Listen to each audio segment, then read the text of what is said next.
যাতায়াত, ব্যায়াম কিংবা ফোনে কথা বলা, ইয়ারবাড এখন অনেকের দৈনন্দিন সঙ্গী। কিন্তু প্রতিদিন দীর্ঘ সময় ইয়ারবাড ব্যবহারে কি নীরবে ক্ষতিগ্রস্ত হচ্ছে আপনার শ্রবণ শক্তি?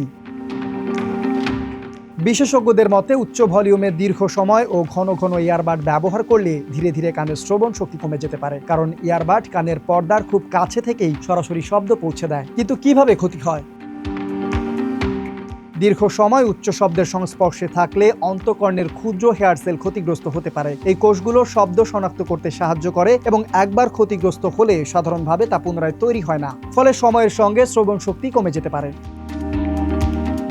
শুধু বেশি ভলিউম নয়, একটানা দীর্ঘ সময় ব্যবহারও ঝুঁকি বাড়াতে পারে। আবার বাইরের বেশি শব্দ থাকলে তা ঢাকতে অনেকে এয়ারবাডের ভলিউম আরো বাড়িয়ে দেন। এখন প্রশ্ন হচ্ছে, কতক্ষণ এয়ারবাড ব্যবহার করা নিরাপদ?